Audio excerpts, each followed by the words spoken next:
It was like the most random thing ever. We're talking about randomness today, everyone. And tile generation is sort of a sidebar. Specifically about how randomness works in a computer, but in more particular, how it works in Substance Designer and how we can leverage that to make much better looking graphs. Make our randomness feel more the way we expect random to feel as humans. This is very much another you versus the graph she tells you not to worry about situation. This is you. And then this is the graph she tells you not to worry about. This one's much better. I don't think I should have to explain that. This one feels a lot more random than this one, right? They both have, often student art will look like this, right? It's supposed to be random, but it doesn't look very random. Whereas this has both better randomness and some interesting interactions. We're going to go over how to think about randomness in general, because it's the heart of Substance Designer, and I don't think people think about it too often. We're going to talk about 2 ways of improving it, mostly using tile generation tricks. And then we're going to go over a 3rd trick to get some really cool interactions going on with tile generators. There's 2 situations downstream of this. We'll dig into them, but first we have to hop into a different graph and talk about just randomness as a concept quick. I didn't say a thing. I meant to say get to the graph. Well, we've gotten to the graph. That's okay. So I have this little graph that makes this pebble, and we want to spread this guy around. But first, let's just quickly discuss randomness on something like a tile generator. You'll see random attached to a ton of these sliders. In size, you'll find scale random, position random, random rotation, random luminance, so on and so forth, random mask. Ways of driving these so that there's a certain amount of dropout or scale variation, whatever you want. It's very common on any type of tile generation, whether you're using tile generators, samplers, splatter circulars, splatters, whatever, shape splatter. Something that's worth thinking about, though, is just what are we talking about when we talk about randomness, right? There's good and bad kinds of random in terms of what visually looks nice. So I'm going to make a small amount of these, just 2x2 bricks. And I'm going to turn my random mask slider up to 0.5. This is essentially, the way to think about this is it's just 4 coin flips. We're giving each square a 50-50 shot of actually being rendered. So when you have very few of them, you can get the result we just got here, where 3 of them are heads up, right? They show up. If you go up and seed this node, this can also happen, right? Where none show up. So you could flip, this doesn't feel correct a lot of the time, but you could flip, 4 quarters in a row and get 4 tails. It's pretty easy. Let's see if we go up a bit. Right, so we'll do 9 flips, right? And 7 of the 9 are tails and 2 are heads. You can easily do this if you had a coin at home. Try it now. Flip some coins. 5x5, 25. Right, and now you can see something really interesting happening, right?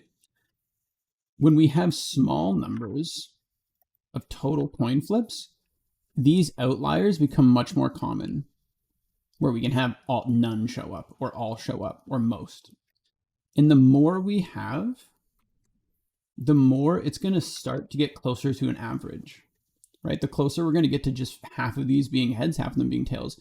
Again, if you have the time, if you have an hour, go flip 200 quarters and count the results. You'll get closer to 100 of each.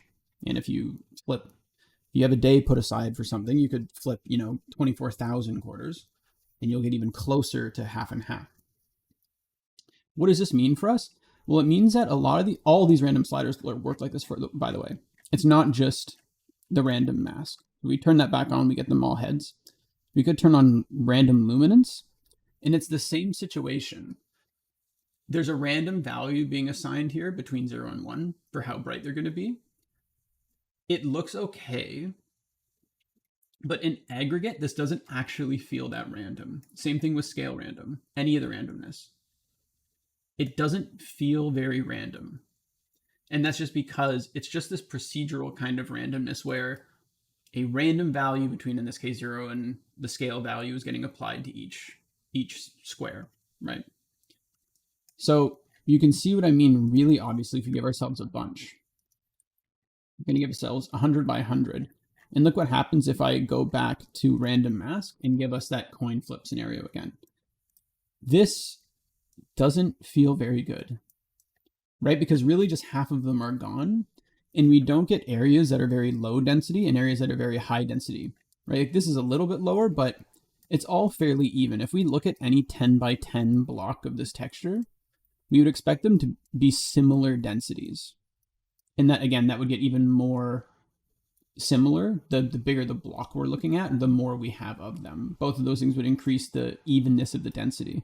But you can see this doesn't really feel like randomness. Back in the example when we did the intro, we had kind of clusters of stones, areas where there's none, areas where there's a lot more, and then kind of feathering in and out of them.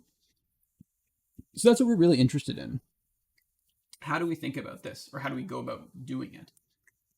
It's hard to do in a tile generator because we can't drive these things with anything other than just a value, right? In this case, our random mask is driven by just, we're assigning a coin flip to them. A tile sampler is really just a lot like the tile generator, except we can drive all of our, not all, but the ones we care about for the most part, attributes with a texture as opposed to a random or a static value, which is very, very important. It's hugely valuable. So for instance, if we put the exact same scenario on the sampler, we do 100 by 100. Exact same thing would happen if we go down to color and jack our random mask up to 0.5. Same situation. What we could do instead is use the mask map input and input a texture. So something like this. Now these are all randomly generated as well, right? These are all effects maps that generate these. And different algorithms to build different random textures. But this is going to feel a lot closer to what we expect from randomness. It's a lot more complicated. It looks a lot better. So we'll put this into mask map. And now we'll go down to our color section and turn this threshold up. And this basically just specifies the point in this texture at which to stop spawning any of those points. So you can see in the darkest parts of that texture, we're not seeing any. Right? So this feels a lot closer to what we expect, what most people expect from randomness. We get these areas of really low density and areas of very high density. And we can stack these together. So you can use your texture-based random, which we're doing here with the cloud, but also stack in some of the random mask. And this feels a lot better, right? We get high density, low density areas in between. It's much, much better. We can also do this to drive things like scale. So let's get something that's a bit more balloony. I use Gaussian noise a lot. I like this quite a bit for doing these kind of big gradual changes. So let's actually turn the mask map off for a second. And I'll go down and turn the threshold down so they all show up. And I'm going to do the scale random based on this map. So instead of using the scale random, I'll use the scale map multiplier. And you'll see in the dark areas of that Gaussian blur, they get smaller. In the big areas, they stay big. Right, so this, again, looks a hell of a lot better than if we were to do it by a text, by just a static value. We did something like this, went up and turned our scale multiplier off, and just did some random scale. Right, this is a lot more interesting. Feels really, really cool. So that's basically that. You can drive any of your features with this. Rotation can be driven by a texture. A value of 1 will just rotate it full 360. A value of 0 won't rotate it at all. A value of 0.5 gray will rotate it by half, right? 180 degrees. And again, I like to mix both of these. So I have the scale map multiplier here working, but I'll also just add some of the procedural randomness on top, very little of it. And this feels quite natural. So we're going to hop into the dirt graph, and we'll go over implementing this properly with the pebbles. Cool, so let's build that tile sampler. And we're going to put that rock into our pattern input. And I don't know, 16 by 16 is probably okay for now. We'll go to pattern input, get those pebbles out at least. And let's just blend these on to begin with, just so we can see what we're doing. Right, this is horrible. All of our little rock soldiers all lined up. Looks really bad. So, again, if we weren't doing the right thing, we would just scale these up, add some scale random, add some position random, Probably switch the blending mode to max. Okay, we're good. And there's a lot of intersections. We'll deal with that in a separate video. I have a lot of stuff we can do to like make these intersections better. I think a lot of people struggle with that as well. But more than that, what we're focusing on here is just the randomness feels bad. Not good. So we'll undo all that scale random. And let's at least start by driving their location, like whether they're there or not, with a texture, like instead of using our mask random. So I'm going to make a cloud. The thing about the cloud too is it doesn't have full range often, or it tends to be very bright, right? You can see the hump of the values is pushed much more towards white. I like to move this just so that I get a bit more of a nice bell curve distribution of values. It's something like this. This is what I'm interested in. It's just a better starting point, in my opinion. So I'll put this into mask map, and we'll start just culling them out. Right, we go down to color, turn the mask map threshold up, and we're just specifying the value at which, right, 0.5. So at the middle, when we start getting above middle gray, start showing the rocks. And this looks much better when we have these zones of high or low relative density. I could throw some mask random on top of that if I want. And then what we would also want is some like rotation random. One thing a lot of people miss up top, this type of randomness, they miss their symmetry random and rotation random. What these do, you should use them both in conjunction with your rotation random. A lot of people miss it. So the rotation random will just do random 90-degree tilts, full 90-degree turns. And then the symmetry random will do flips. So some won't be flipped at all. Some will be flipped horizontally along their U axis, and some will be flipped vertically along their V axis. So combining these two, depending on what I'm doing, I shouldn't say, you'll never catch me say always.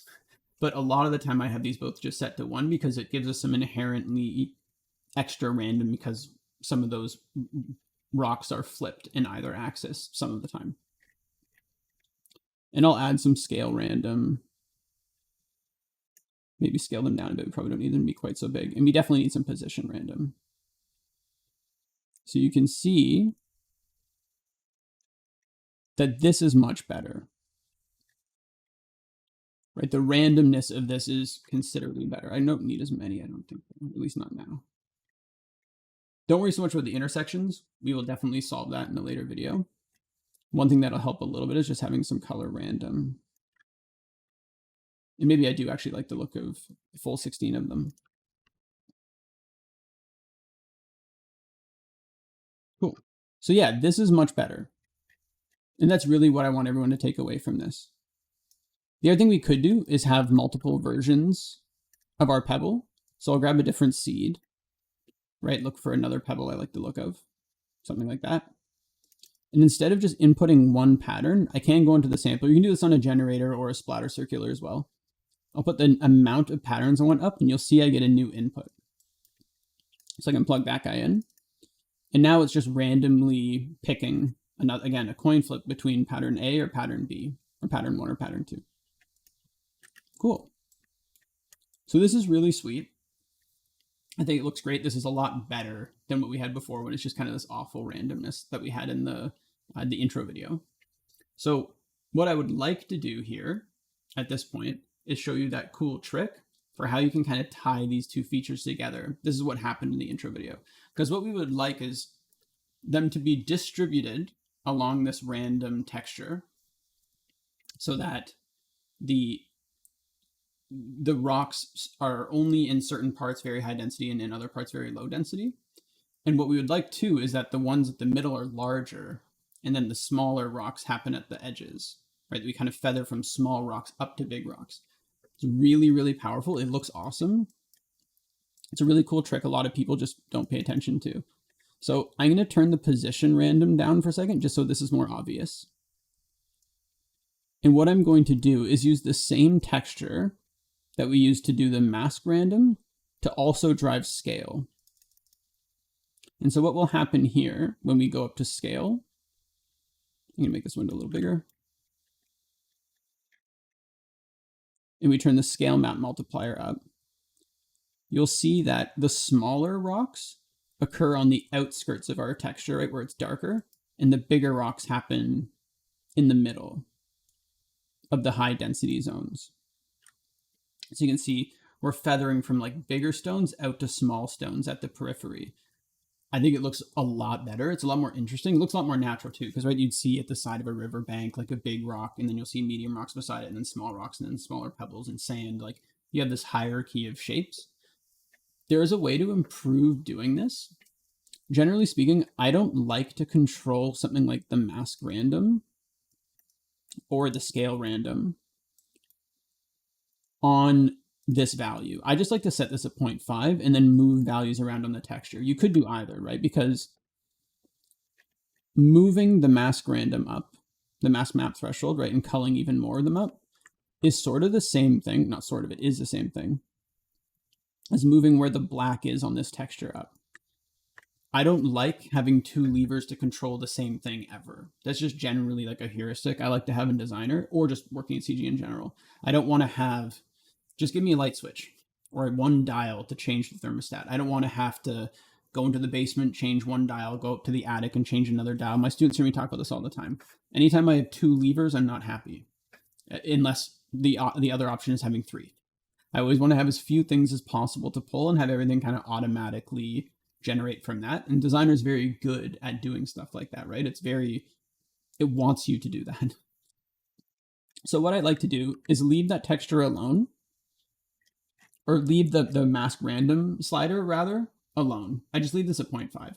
Anything over 0.5 gray on our cloud texture will spawn a stone. Anything under 0.5 gray, right? So from 0 to 0.49 will not show a stone. Now, the disconnect here is that this texture is also controlling the scale map, and it's a little difficult to explain. So I'm going to actually do it like this. I'm going to make a red texture. Actually, a better way to do this. We'll just put these here and then add the stones on top, right? So here you can kind of see where our stones are relative to our initial mask here. You can see at a certain point, right, in the dark parts of the texture, we're just not getting any stones. What sucks about this is that the scale map, imagine the value that's under this stone. It's probably like 0.5 or something. So when the scale map hits it, it's getting scaled by half. But really, we would like it to be scaled by much lower because it's right at the edge. So having the exact same texture drive both the mask map input and the scale map input isn't great, because the smallest the stones will ever get is half as small as the large ones, right? Because there's no stones showing up in any of the values lower than 0.5, where they would be scaled smaller in the scale map. A quick way to fix this is to just take a levels and move the bottom of this texture so that its bottom is at 0.5 as well, or just whatever you have in the mask random. You'd want them to just match. Whatever is the mask random value on your tile sampler here, you would, or the mask map threshold, you would also want that level out low value to be. In this case, for me, it's both 0.5. And you can see the difference. If we did it this way, these stones, right, they all show up on the periphery, but with this texture scaling it instead of this one, those stones will get way darker. So you take a look at this, like that. So that's way cooler. It also helps get rid of some intersecting. Right, and it's neat because you get these little hierarchies, right, where you have like a big stones, medium stones, and then small stones sort of gradually stepping up to each other. I think it's a really cool effect. It's super simple. You just have to think about it for a second. And it's just a thing I think a lot of students miss. So I'm going to set that scale map multiplier to full because we just want these to get as small as possible. I could put a little bit less scale random on them if I wanted to. And then if you want more stones, let's put the scale a bit lower. If you wanted more stones, because we're saying, hey, we're masking out like way too many here, right? You could go down and turn this up. Or sorry, turn it down rather. Put it to like whatever. we have to change the scale value as well. So let's say instead of 0.5, we want 0.25. This number has to move as well, right? Our level in low has to also move to 0.25. You can wire those numbers together if you'd like. We're going to get more serious about that in another video, but for now I could show you really quickly. You could just take that mask map threshold value down here and expose this as a parameter. So we're basically promoting this parameter to the parent graph as opposed to this node. So I'm happy with the name just being this for now. Right, so this is a value between 0 and 1 right now. It's 0.25. And you can see when I promote it, it's locked out. I can no longer control it on this node. Where I can control it is anywhere on the parent graph. So I double click anywhere in the empty graph, and you can see it here under your input parameters. So this is where this lives now, right? We'll go much deeper into this now. We'll go a bit deeper into this later in another video. We're going to do a whole video on parameters and value processors and pixel processors and stuff like that. But for now, just understand that this number is the number on the tile sampler. It's just referencing it. But what's cool about promoting it to the graph is other nodes can also reference that number. And we wanted this number to always match. So if you hop over to the sliders here, we can expose this one too. And you'll see that this time, this is an already existing input. So we can just do this and link them together.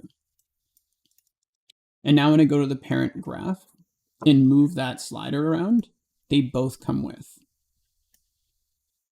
which is really cool.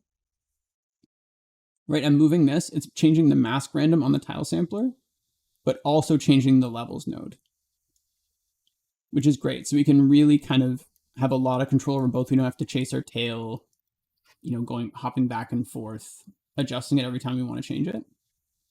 But I think this looks really cool. This is what we had in the first graph, that nice, cool hierarchy. One other thing I'd like to talk about quickly, it's generally better with your randomness to have more things than you think you need and take out a whole bunch of them. We did this a little bit on our fabric video. I mentioned we'd talk about it later. So if you have something like a splatter circular and you have, you're trying to make some random spokes, we can make these way longer. Let's add some radius random, some size randoms. We'll make these sized random in Y and X. And we'll add some additional rings too. We'll do a whole video on the splatter circular because it's really great. We're going to do luminance by pattern number, or by ring number rather. So the further back the ring is, the darker it gets, so they kind of stack on top of each other. Then add some random ring rotation, so on and so forth. We don't really want any pattern rotation, very little of it. So if you're trying to make like a tuft of grass or something, it's also true in like Speed Tree or Paint Effects or Houdini a lot of the time too, right? I would much rather have way more of these than I think I need and then mask out a ton of them, like 90%. It's just going to feel more natural. We get away from that sort of look of like a bicycle wheel spoke. So even if this is how much I ultimately want, what will feel better is to turn up way more of them, like 48 of them, and have to scale them to compensate, which is not optimal. I don't like that we have to do that. In a later video, we'll go over how to change that so that they don't change like that. And I would just take out most of them. You get a much more natural feel. It's subtle, but it makes a big difference in aggregate, right? Generally speaking, you're like, if you randomly seed this little grass tuft or whatever, they look kind of samey and you can see the proceduralness of them really easily. Whereas on this one, as we seed stuff, they're all going to be pretty different. And we get away from that really obvious procedural look. So it's just something to keep in mind. Always, in my opinion, have more than you need and take away the vast majority of them. Feels a lot more natural. So I hope everyone found that helpful and you start to think about randomness in a bit of a different way. you want your randomness to be guided. You want to make some specific decisions around this, because one of the things people get upset about Designer with sometimes is, I don't like that I can't put this stone exactly where I want. You have to kind of embrace the procedural nature of the texturing package, but that doesn't mean we can't wrestle it into doing something closer to what we specifically want. So things like this really do get us a bit closer. So I hope that gets you guys thinking about that kind of stuff. If you like the video, please. If you love the videos, you can subscribe, and then you get a notification about when the videos you like show up. Also, I have a Patreon now by popular demand. The link is in the description. If you'd like to support the channel and me creating additional substance content, I really appreciate it. It's wonderful. We'll probably expand that as we go as well. But that's about it. If you stayed this long, I really appreciate it, and we will see you guys soon.